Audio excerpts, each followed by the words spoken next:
Hi, everyone. Welcome to Everyday Real English from Real Life podcast.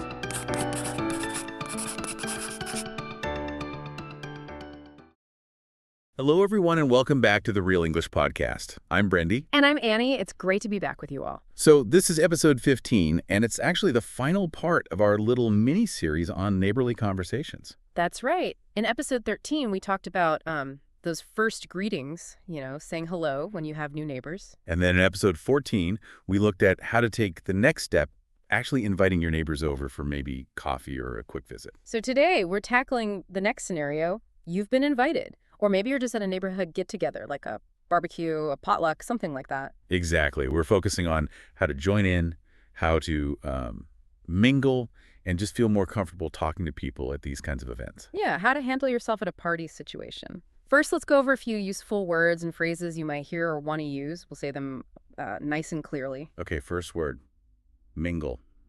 M-I-N-G-L-E. Mingle.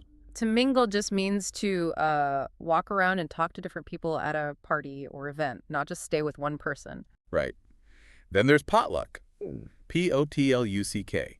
Potluck. A potluck is a party where every guest brings some food to share with everyone else. It's pretty common for neighborhood things. Which leads to, bring a dish. That's what you do for a potluck. You bring a dish, like a salad or dessert or something you cooked. And often at these summer parties, there's a grill. G-R-I-L-L, grill. That's the big metal thing you cook burgers or sausages on outside. Definitely a BBQ staple. Okay, next phrase. Introduce yourself. Yeah, simply telling someone your name. Hi, I'm Annie. You introduce yourself. And a big part of these parties is small talk. We talked about this before, but it's that light, friendly conversation about everyday topics. Very important. You'll also hear hosts say things like, make yourself at home. Make yourself at home means relax, be comfortable, act like you're in your own house. Or they might say, help yourself, usually pointing towards food or drinks. Help yourself. It's an invitation to take whatever you want, food, drinks. Don't wait to be served. Okay, and a common question you might ask her here is, what do you do? What do you do? This is asking about someone's job or profession. Another useful one, if you're not sure if you've met someone before. Have we met before? Have we met before? A polite way to check if you already know each other. And finally, when you're leaving, always say, thanks for having me. Thanks for having me. It's the polite way to thank the host for the invitation and the party. Okay, great. So those are some key terms. Now, let's imagine a scene. You've just arrived at your neighbor's backyard BBQ. Right. You walk through the gate.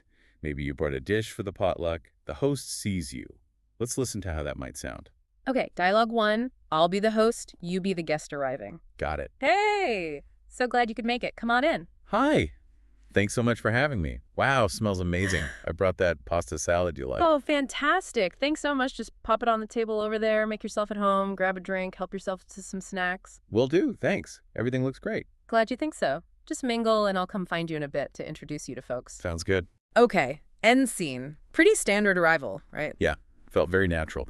Let's break down some of those phrases we just used. Okay, first, the host said, so glad you could make it. Right. A really warm way to welcome someone. It just means, I'm happy you are here. And the guest, you, said, thanks so much for having me. Yes, super important politeness phrase. You say it when you arrive, and usually again when you leave.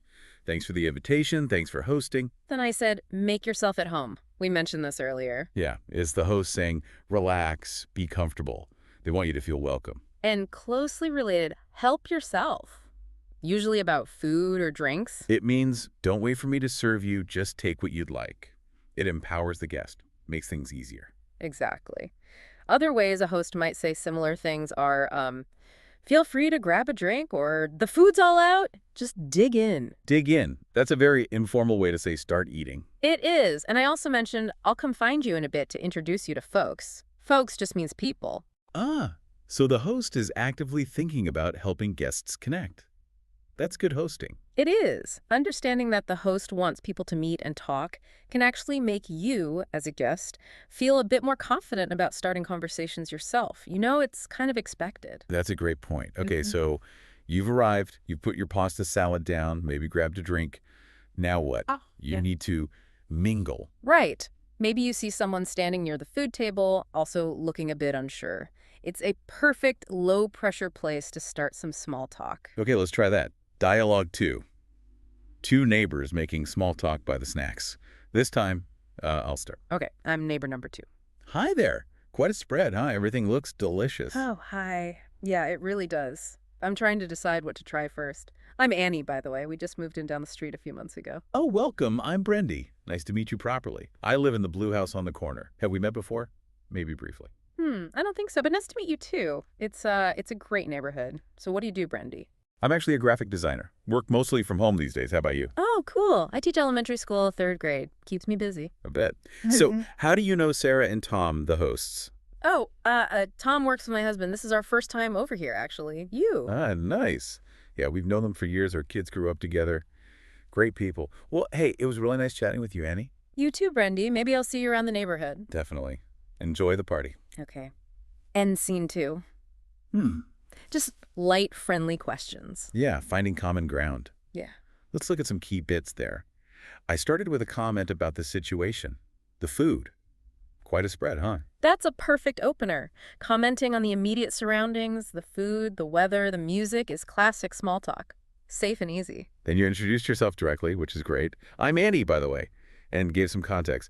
We just moved in. Yeah, giving a little info makes it easier for the other person.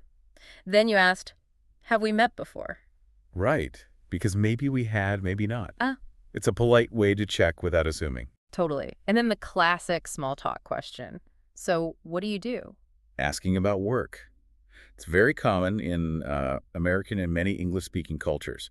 Keep your answer fairly brief for small talk, though. Good tip. Just the job title or main field is usually enough. Then you asked, how do you know Sarah and Tom?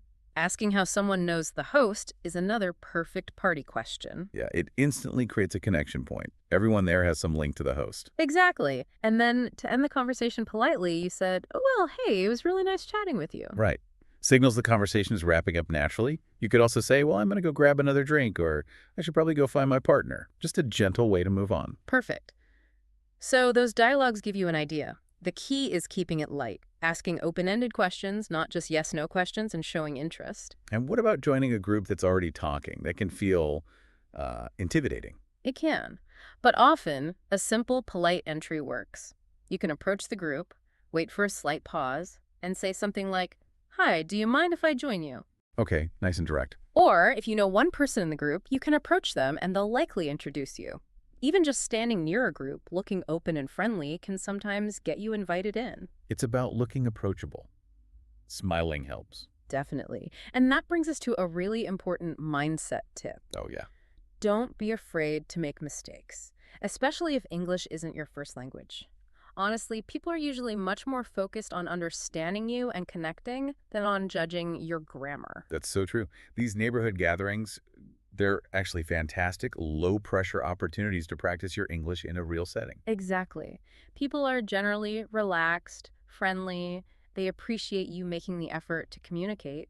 Trying is much better than staying silent because you're nervous. Absolutely. Effort really counts. So, should we do a quick recap of the key phrases? Let's do it. Yeah. Maybe you can say the phrase and we can encourage listeners to repeat it out loud after you. Good idea. Okay, listeners, try repeating these. First, for moving around and talking. Mingle. Arriving at the party. Thanks for having me. Thanks for having me. What the host might say. Make yourself at home. Make yourself at home. And help yourself. Unwrap yourself. Introducing yourself. Hi, I am your name. Nice to meet you. Hi, I'm your name. Nice to meet you. Checking if you know someone. Have we met before? Have we met before? A common small talk question. What do you do? What do you do? Another good one. How do you know the host? How do you know the host? Joining a group. Do you mind if I join you? Do you mind if I join you? And leaving the conversation or party. It was really nice chatting with you. Thanks for having me. It was really nice chatting with you. Thanks for having me. Awesome. Practice those a little, and they'll start to feel much more natural. They really will. It's all about taking those small steps. You don't need to be the life of the party. Just aim for a few friendly connections. So that wraps up our mini-series on neighbor talk and navigating those social gatherings. We hope these tips and phrases help you feel a bit more confident next time you're at a BBQ or party. Thank you so much for joining us today. Remember, Real English is all about real connection. Don't be afraid to put yourself out there, even just a little bit. Every conversation is practice. See you next time on the Real English Podcast. Bye, everyone. Want to practice these phrases? Download your free PDF guide. Link in the description and pinned comment. Like and subscribe for more English tips.